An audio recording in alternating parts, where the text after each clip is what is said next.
Para recapitular todo lo visto hasta hoy sobre regresión matricial, voy a hacer un problema que viene en el Fogler, en donde yo ya voy a considerar teoría de colisiones, ¿no? Teoría del caos, donde voy a ver que la velocidad de reacción no solamente depende de la concentración, también va a depender de la temperatura. Ahorita antes de llegar aquí, pues les preparé poquita información, ¿no? De hecho, es información que ustedes pueden acceder cuando gusten. Vamos a ver. ¿Dónde las dejé? Creo que están aquí. Entonces, vamos a ver. Estamos en el capítulo 3, en la sección 1.1, la constante de velocidad de reacción.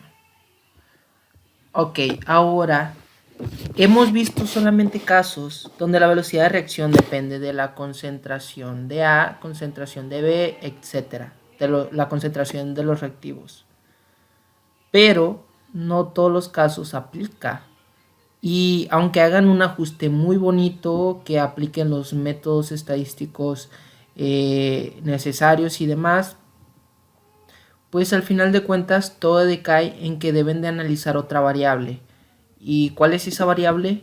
Es que la constante cinética va a variar en función de la temperatura. Obviamente no solamente varía de la temperatura, hay otras consideraciones que se deben de hacer dentro de las reacciones. Y el problema está en este capítulo. Tendrían que analizar bien qué es cada una de las cosas. ¿Ok? Entonces, si la constante cinética está en función de la temperatura, Arrhenius decía que era igual a una constante, o sea que era directamente proporcional al exponencial elevado a la menos E entre RT, que E es la energía de activación, la R es la constante de los gases, universal de los gases, y la T pues es una temperatura en Kelvin. La A es un factor preexponencial o factor de frecuencia. Yo sé que la mayoría de las veces es muy complejo entenderlo a la primera vez, pero básicamente el factor de frecuencia me da un porcentaje o una fracción o como lo quieran llamar, ¿no? De la cantidad de partículas que tienen la orientación y no solamente la orientación, también la geometría adecuada para que reaccione dos reactivos, ¿no? Entonces, vamos a las notas de cinética. Si se acuerdan del libro de Chang, este es solamente un resumen y quiero nomás repasarlas para que vean el mundo de cosas que pueden analizar, pero al final de cuentas solamente nos vamos a enfocar en resolver un problema. ¿Ok? Solamente quiero dar un repaso. Entonces, la cinética química, la velocidad de reacción, cambio de la concentración de un reactivo o un producto con respecto al tiempo. Eso es la velocidad de reacción. Se pueden relacionar las velocidades de reacción de los reactivos o de los productos con los coeficientes estequiométricos. Esto viene en el CHAM bien explicado, paso a paso, todo bien bonito. Y aquí hay unos gráficos, ¿no? De cómo se comporta, qué reacción A produce B. O sea, aquí me dice, parto de una concentración inicial de A y conforme va decreciendo, va creciendo la concentración de B. Ahí podemos ver que se relaciona fuertemente con los coeficientes estequiométricos. O más bien, dentro de una reacción, de una ecuación química, podemos encontrar ciertas relaciones estequiométricas, no solamente de la concentración, también podemos encontrar relaciones directas con la presión de uno de los reactivos si fuera fase gaseosa. Entonces, de hecho, hay un montón de cosas que se pueden analizar. Yo trato de no bombardearlos con mucha información, pero quiero que vean que existen, ¿no? Quiero que vean cómo se relacionan las velocidades de reacción con sus coeficientes estequiométricos. Hay tablas más completas dentro del Fogler, obviamente sí que hay un montón de relaciones estequiométricas dentro del Fogler. De flujo molar, de flujo volumétricos, de que les gusta concentraciones en fase gaseosa, hay un montón de cosas. Poco a poco vamos a ir analizando eso, pero quiero que vean que podemos dejar las velocidades de reacción en función de los tiempos. Podemos dejarlo, a ver, ¿qué más hay? Podemos analizar las velocidades de reacción en función de del cambio de presiones. ¿Qué más puede haber? Y fíjense en que solamente para hacer ese análisis usaron la ley la ley de los gases ideales, ¿no? La ecuación de los gases ideales. Entonces, hay un sinfín de cosas que se pueden analizar dentro de las reacciones. Siempre va a depender de que quieran modelar, ¿no? En qué tipo de proceso estén y pues las consideraciones que van a hacer en su proceso van a depender de la naturaleza de la reacción. Entonces, esto ya lo expliqué en el video anterior, ¿no? Donde teníamos una ecuación de este tipo, ¿no? Donde la velocidad de reacción está en función de la constante por las concentraciones elevado a sus correspondientes exponentes.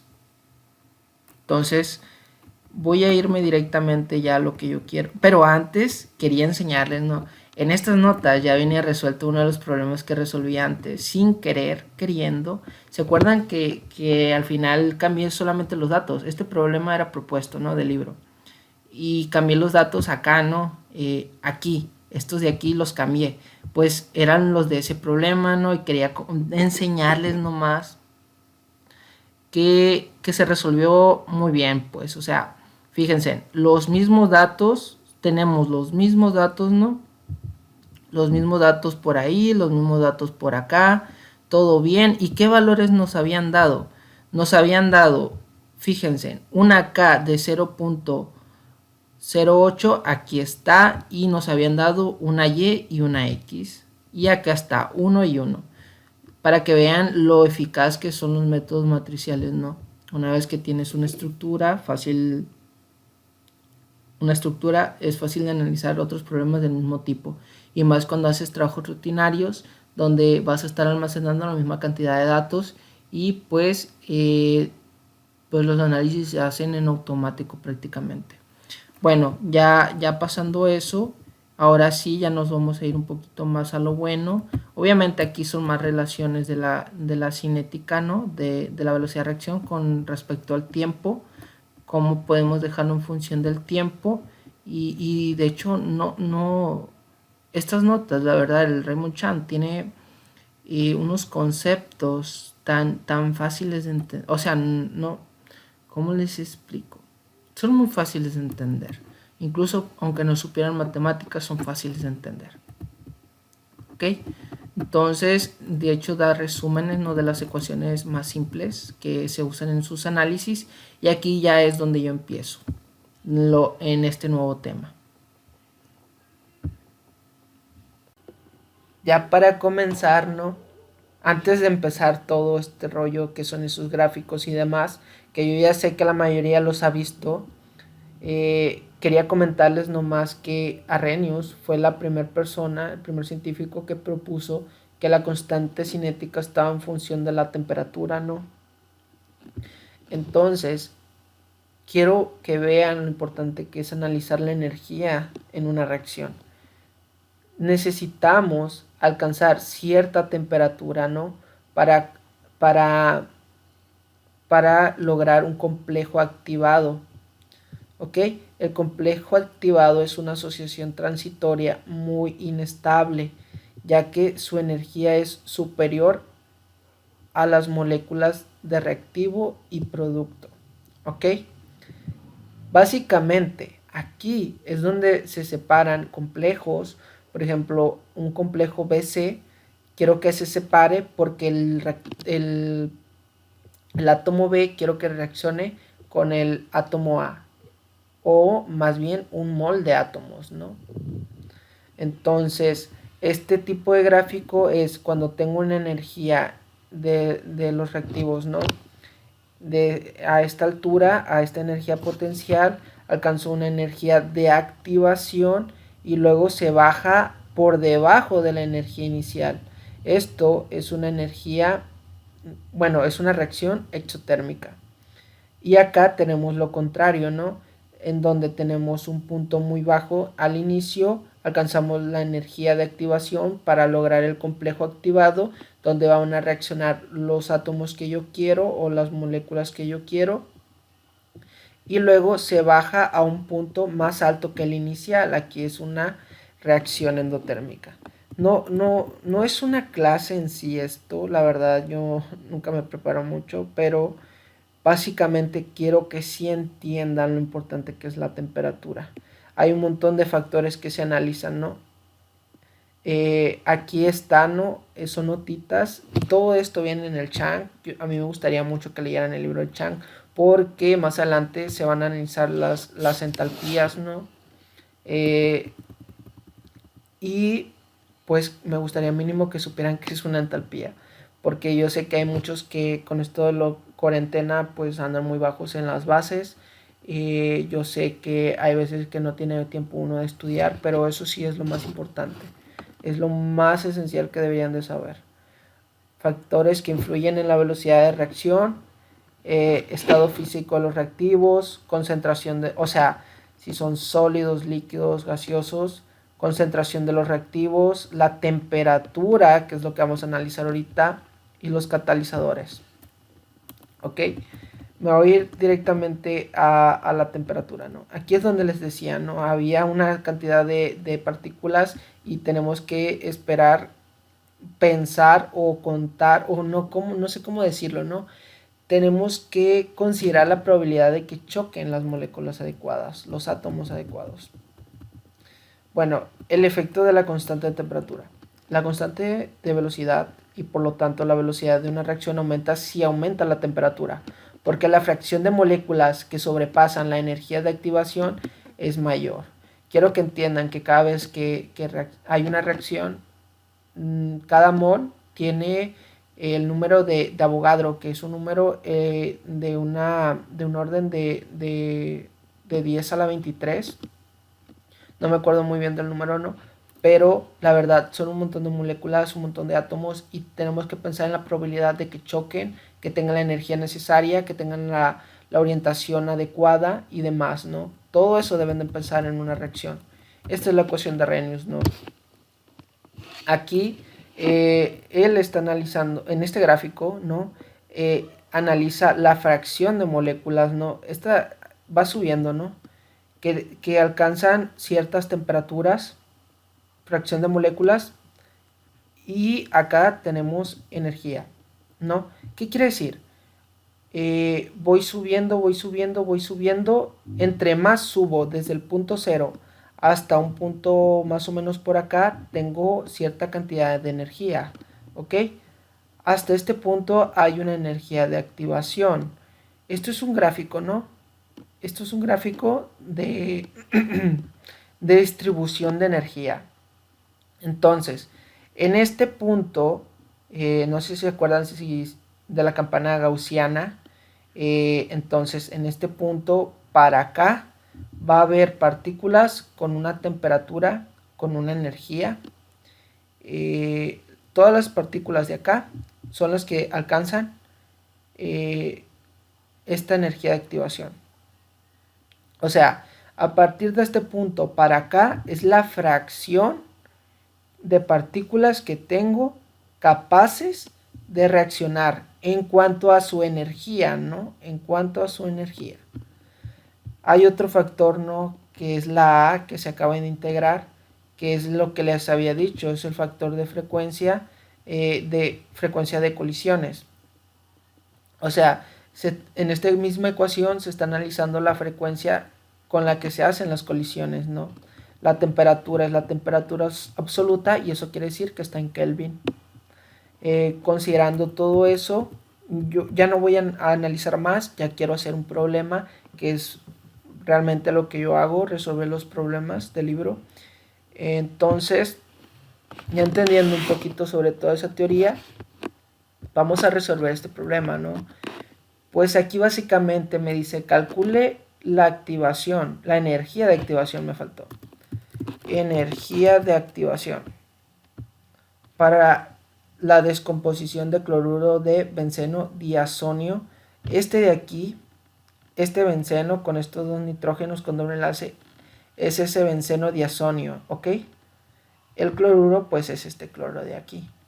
Analicen bien la reacción, no se vayan a asustar ni nada. Para dar clorobenceno, no es más que benceno combinado con cloro. Y nitrógeno, aquí está el nitrógeno solito, ¿ok? Entonces, básicamente partimos de la ecuación de Arrhenius, ¿no? Siempre partimos de la ecuación de Arrhenius. Entonces, si yo quiero relacionar esta acá con la energía de activación, como ya les había dicho, esta ecuación no está lineal, entonces yo la tengo que linealizar. ¿Cómo linealizo esa ecuación? Como aquí tengo un neperiano, pues le voy a aplicar el antilogaritmo correspondiente. En este caso voy a poner un logaritmo natural. El logaritmo natural es conocido porque es el logaritmo base un neperiano. Ok, es esta E de aquí. Si me equivoco de terminología me pueden decir, pero a mí se me pegó el nombre y siempre le he llamado así. Entonces, básicamente, yo linealizo esa ecuación, ¿no?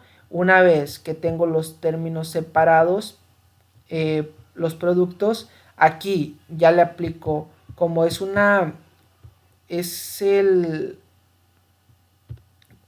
operación inversa, básicamente queda de esta forma, o sea, se cancelan y queda solamente el exponente. Una vez que tengo esta forma, queda una forma de una ecuación lineal generalizada, no cualquier tipo de cualquier ecuación de la recta, no. Solamente es un comparativo para que vean que lo que voy a obtener aquí, este A1 es menos E sobre R, ¿ok? Que voy a graficar 1 sobre tiempo y voy a graficar las logaritmos de las K, ¿ok? De las constantes cinéticas, que son los datos que están aquí.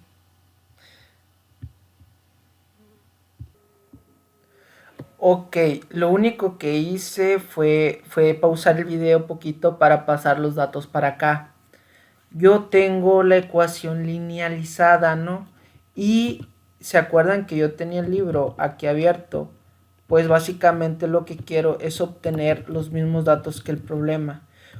¿Qué es lo único que a mí no me gusta de este libro? Lo que no me gusta de este libro es que básicamente te dan un problema, te dan los datos y al final hacen la resolución de la ecuación y te dicen, oye, pues mete los datos al Polymath o mételos al Excel o qué sé yo, ¿ok?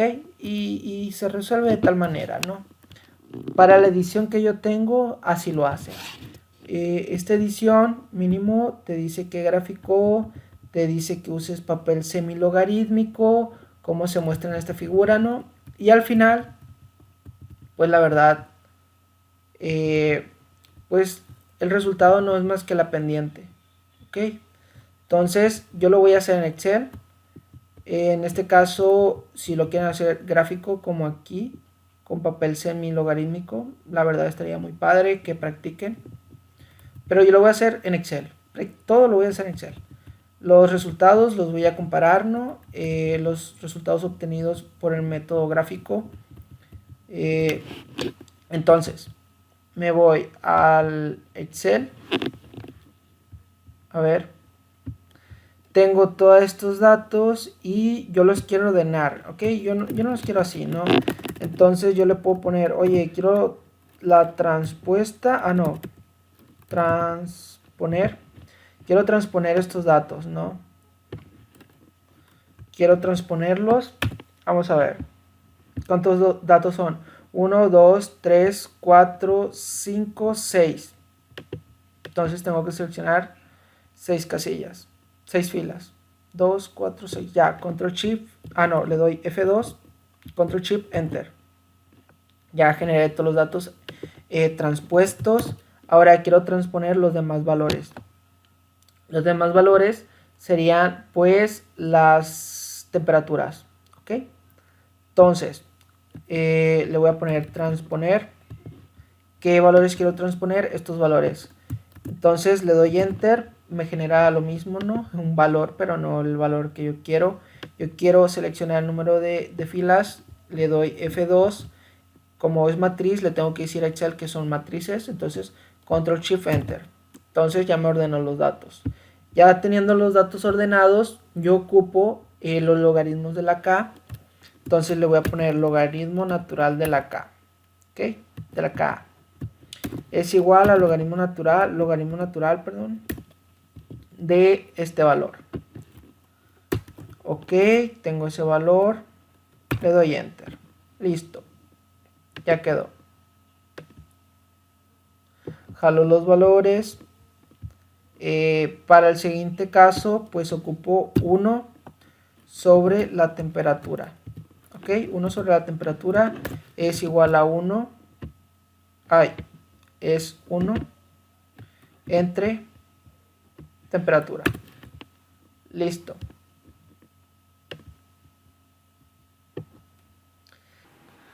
Entonces, ya que tenemos todos los datos del logaritmo de K y 1 sobre T, entonces lo que tengo que hacer ahora es hacer el gráfico para determinar la pendiente, que yo sé que es menos E entre R.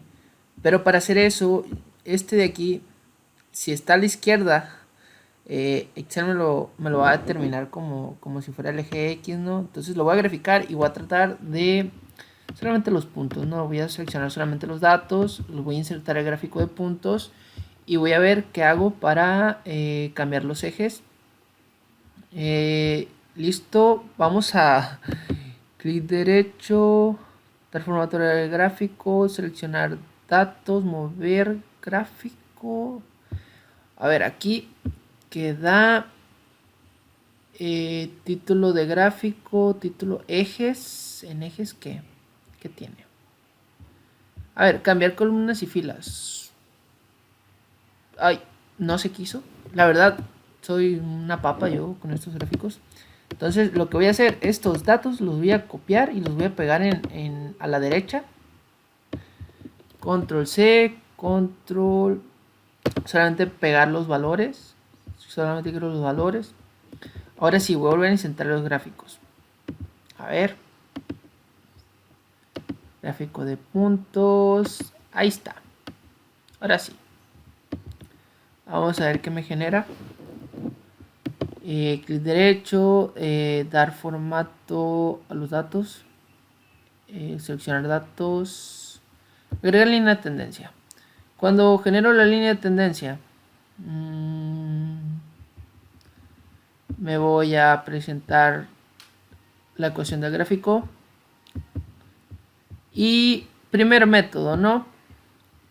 El primer método es, haces el gráfico y pues miras la ecuación que te generó, pero a mí no me trae chiste eso, ¿no? A mí no me trae chiste que Excel te haga la regresión en automático. Yo quiero que ustedes aprendan a usar el nuevo método que les quiero enseñar. Lo voy a usar para buscar las notas. Para ya enseñarles, ya encontré las notas. ¿Se acuerdan del método matricial? Pues el método matricial es este. El primer caso era donde el número de ecuaciones era el mismo número de incógnitas. Bueno, el número de ecuaciones era el mismo número de datos medidos. ¿Ok? Entonces genera una ecuación de 3×3. Pero, ¿qué pasa cuando no es así, no? ¿Qué pasa donde los datos son más que el número de coeficientes? Que no estamos generando un sistema homogéneo de mismo número de columnas, mismo número de filas. Hay otra forma de hacerlo. Es esta de aquí, ¿no? Esta de aquí. Se las quiero presentar, ¿no? Básicamente, te dice, Si tengo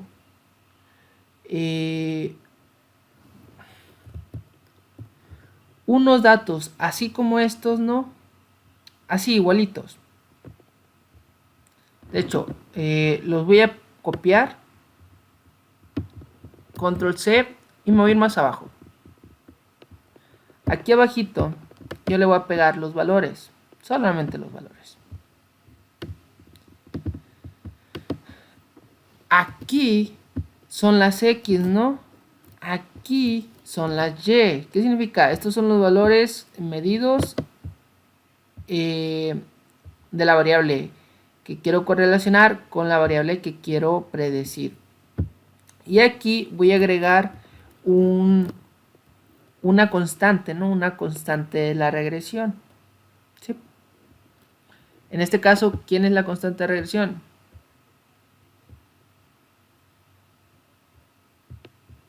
La constante de regresión va a ser pues, una constante, la que sea. Ahorita analicemos la constante, ¿no? Bueno, básicamente consiste en calcular la transpuesta, multiplicarla por la misma, bueno, la transpuesta de la matriz por la misma matriz, le calculo la inversa de ese producto y luego la multiplico por la transpuesta de la matriz, ¿no? De las variables independientes medidas por la matriz de la variable que quiero predecir. En resumen, eso es todo. Así de fácil. No los quiero complicar mucho con su función. Quiero que vean cómo funciona. Entonces voy a generar unos valores aquí de uno, 1 y selecciono que complete. Voy a ir abajo y quiero que vean que me va a dar la pendiente y me va a dar la intersección con el eje, ¿no? ¿Dónde los voy a soltar? Yo ya sé qué es la pendiente. La pendiente es, no le voy a poner el menos porque me lo va a calcular como una ecuación, pero le voy a poner E sobre R. Donde la R es la constante de los gases, ¿no?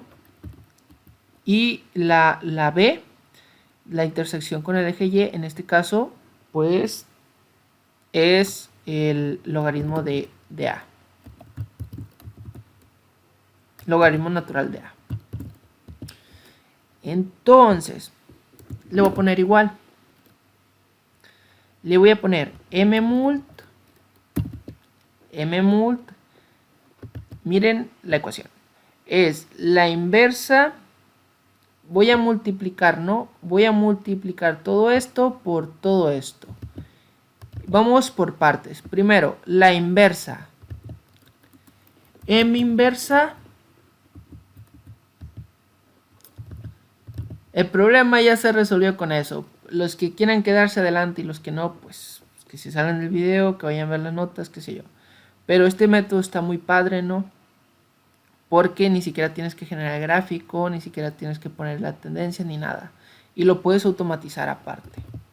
M inversa de el producto mmult de quiénes, de la transpuesta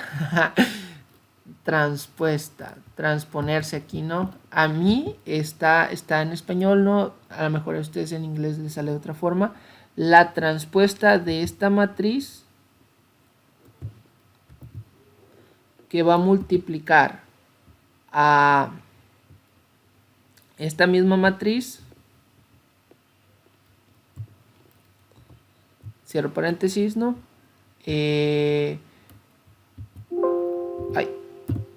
Ok, estoy en la transpuesta y a eso le va a sacar la inversa y luego lo va a multiplicar ¿por quién? Por la multiplicación mmult de la transpuesta de estos datos, cierro paréntesis, coma, de este dato. Yo sé que es mucho para hacerlo así nomás, pero quiero que vean para qué sirve. Ya cerré todos los paréntesis. Creo que no hay ningún error. Le doy enter. Uy, creo que me equivoqué en algo. Voy a ver. A ver más para acá. Que no lo veo. Vamos a ver qué hizo. Multiplicó la inversa de la multiplicación de la transpuesta de los datos del problema por por la misma matriz, ¿no? Los transpuesta por... Ok, multiplicó esos datos, le sacó la inversa y luego lo multiplicó por la multiplicación de la transpuesta de los datos por los del Y. Listo. Le di enter. Me voy más abajito. Sé que tiene que generar dos datos de correlación. F2, control shift enter. Listo. Ya me dio los valores. Los acomodé al revés. Pero básicamente no. Siempre me va a dar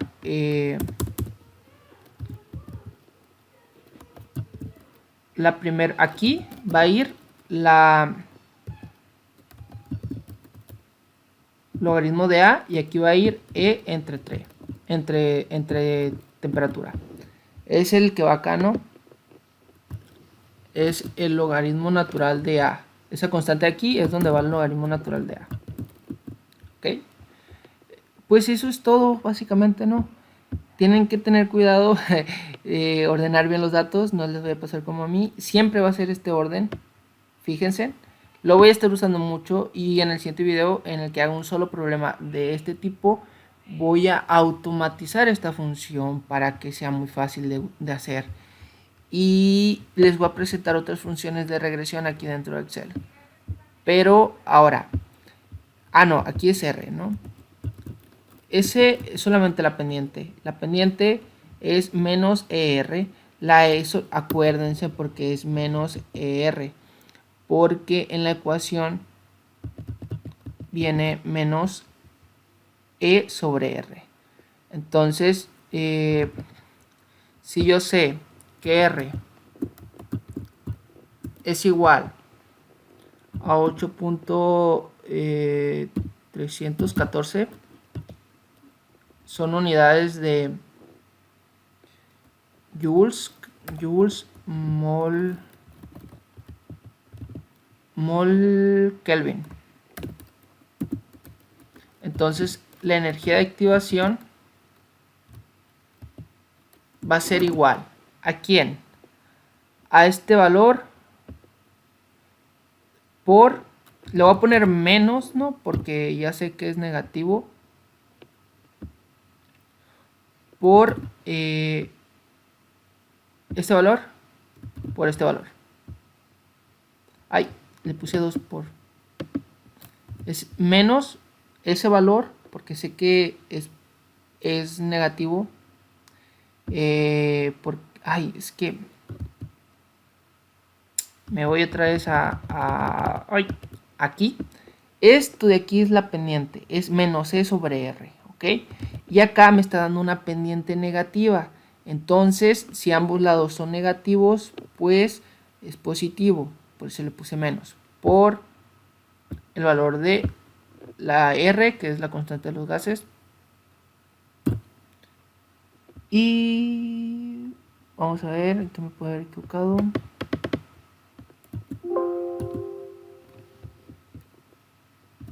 A ver, me equivoqué. A lo mejor sí. Lo voy a pausar tantito para ver en qué me equivoqué. Creo que no me equivoqué. Voy a verificar. Pues total, que estaba viendo el libro para ver si me había equivocado yo, pero parece que no. Lo que pasa es que aquí tengo yo Joule mol Kelvin, ¿no? Dividido entre Kelvin y lo multiplico por este valor en el libro. Incluso en el libro que yo tengo hay una resolución en Excel y también omiten hacer la conversión a kilojoules, ¿no?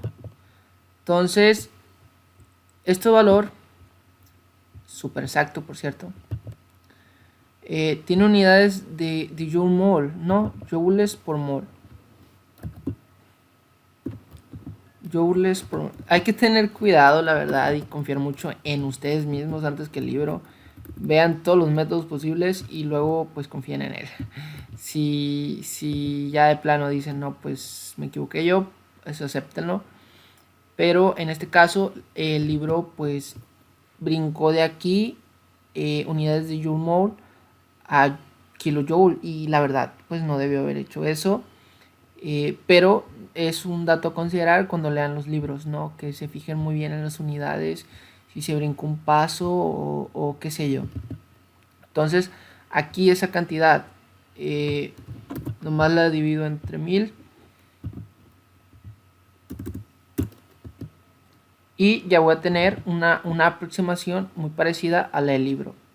Ok, entonces aquí ya serían kilojoule por mol. Qué bueno que ocurrió aquí, ¿no? Este método es muy preciso, ¿no? Estamos haciendo lo mismo que hacemos en mínimos cuadrados, pero con matrices. Más adelante voy a subir más videos de esto, cómo se simplifica, y vamos a trabajar con la forma simplificada. Entonces, esto es gráficamente con Excel. Si quieren con GeoGebra, pues también se lo subo con GeoGebra. También lo quiero subir con Python, ¿no? Entonces, más adelante, poco a poquito voy a ir subiendo más contenido, pero voy a tratar de no perdernos, de que al final de cuentas solamente voy a resolver los problemas que me pidan o problemas propuestos por el doctor Alexander Mendoza, que la verdad es el que más me apoya y el que me da sugerencias sobre qué contenido subir. De hecho, ya tengo pensado en algunas aproximaciones numéricas y espero que tengan éxito, unos buenos programas, unos buenos algoritmos en Visual Basic para que puedan resolver esos problemas más adelante, para que no nomás se piensen en meter datos en MATLAB.